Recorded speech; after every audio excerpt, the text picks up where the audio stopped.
Steinman, I know Medical Pavilion is your manor, but you might want to cogitate on this. Ocean water is colder than a witch's tip. You don't heat the pipes freeze. Pipes freeze, pipes burst. Then Rapture leaks. Now, I realise you're a posh sort of geezer, and frankly, I don't give a toss if you piss or go fishing. But once Rapture starts leaking, the old girl's never gonna stop. And then I'll be sure to tell Ryan he's got you to thank.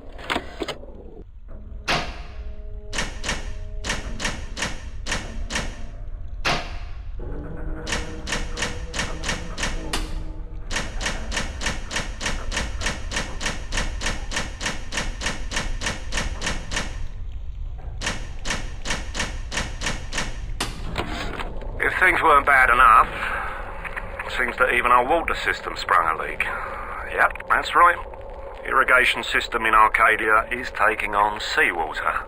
I told Mr. Ryan when we were building this place, either you build her like a bathtub, or she's going to turn into a sewer. No, McDonagh, he said. We're not going to build no bathtub. We're going to build Eden.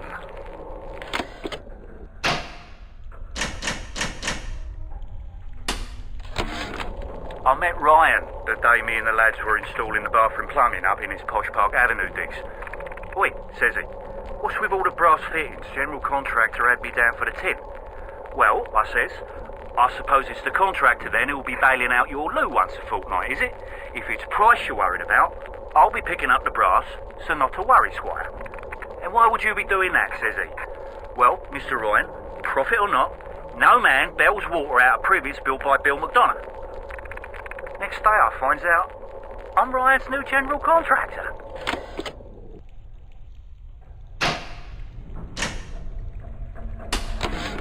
Mr. Ryan, I believe in Rapture, but that doesn't mean we always win. Fontaine Futuristics is the biggest thing going in Rapture, so let me be plain. When we arrest that tow rag Fontaine for his thieving and smuggling, we must make it clear that we won't touch his business interests. We sit on the council because these poor sods trust us, not because God gave us a chair.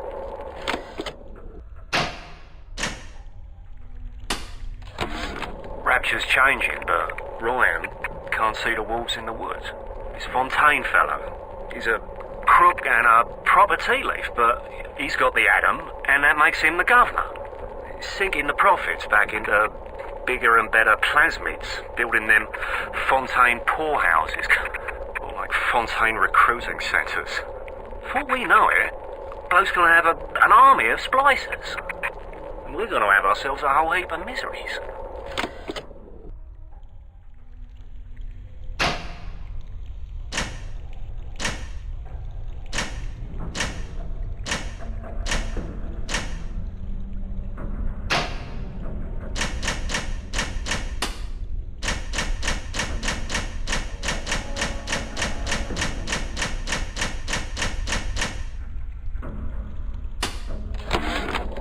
Seems like some poor blighters have started seeing ghosts.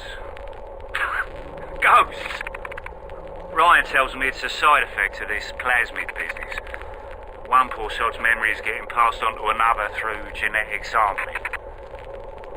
Leaks, lunatics, rebellion, and now bleeding ghosts. Ain't life in Rapture grand?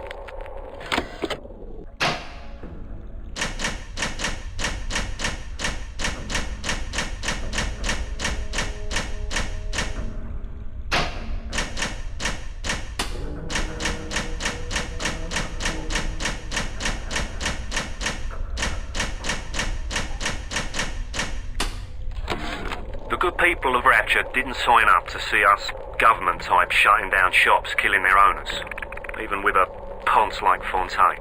But he brung it upon himself. Instead of copping it on the chin, bugger gets it into his head that he's gonna go down guns blazing. Who does he think he is, John bloody Wayne? We can get on top of this. We can. Here's what we do.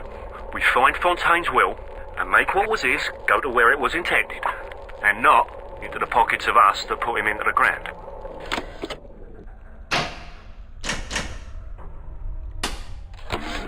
Fontaine knew our blokes were coming. We were done over. Them splicers come screaming out the woodwork.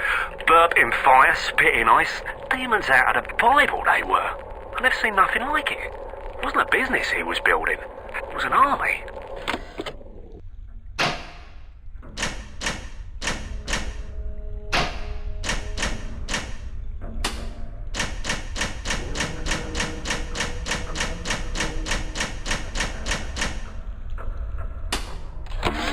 Ryan nationalised Fontaine Futuristics.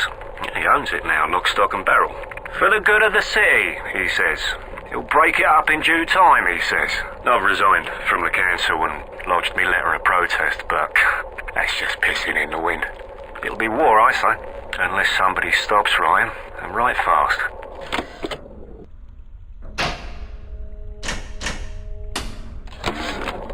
I never killed a man, let alone a mate.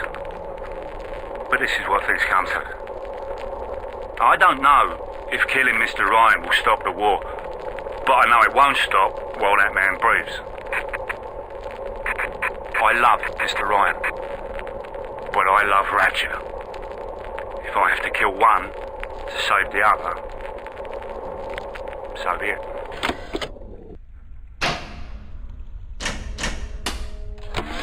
Strikes me that Fontaine wasn't overly inconvenienced by his own demise. On New Year's Eve, these wretched splicers come streaming out of the poorhouses and stormed the proverbial barricades. The dead rot in the streets, and Johnny and Janie's citizen are lined up round the block for plasmids. Anything to help fend off the rabble.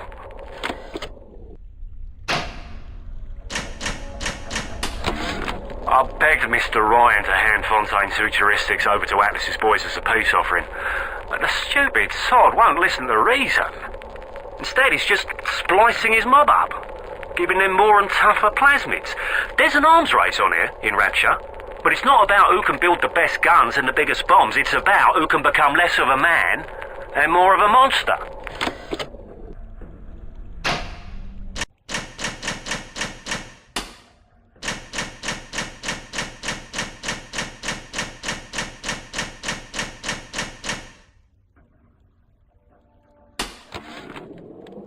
Mr. Ryan asked me personally to make this clear to you. You give us Fontaine and this whole filthy ring of his, and you'll be knocking back pints up at the Fighting McDonaghs. But if you prefer to play the mule, we'll treat you like a mule. Give him a taste, Patrick. What's that? Change of heart, Timmy? Timmy! Ready to talk now? Go on, Sullivan. Go on and do your dirty. Whatever Ryan thinks he can do to me, Fontaine can do double!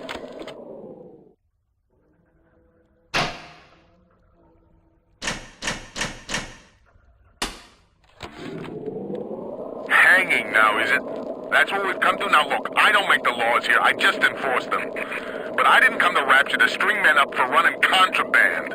If Ryan and his crew have their law, then they can have my badge.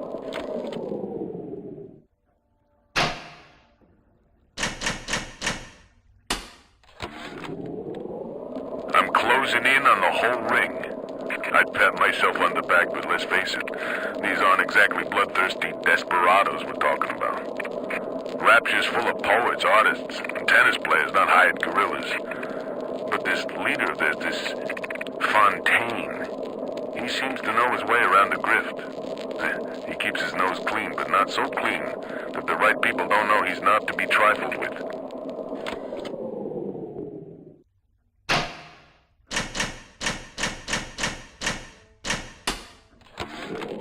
We're putting all the bathyspheres in lockdown until further notice. Ryan had us install some kind of genetic device into the thing, so only Ryan and his inner circle will be able to use them without dispensation. But the boys tell me the keys are pretty unreliable. Sisters, cousins, anybody in the ballpark genetically will be able to come and go as they see fit.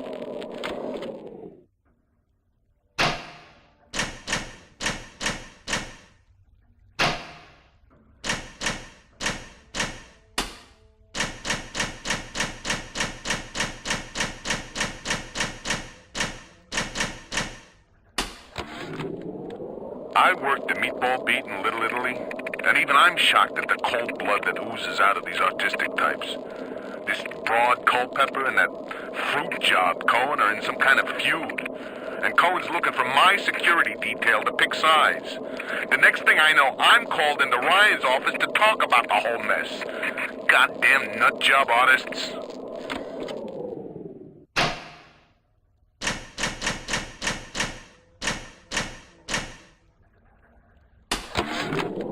I just got the word to put the bump on Anna Culpepper.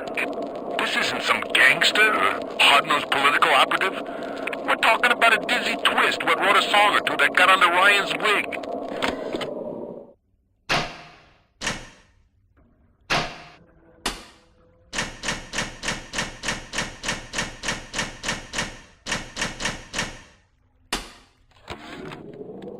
When it was done with Culpepper, I left her as she was in the bathroom. I seen she had a blanket half knitted by her bed. It was nice, you know, black and red, real pretty. So I took it, so I could, you know, have somebody finish it, so it could be of use to someone. It just didn't seem right to leave it lying there all by itself.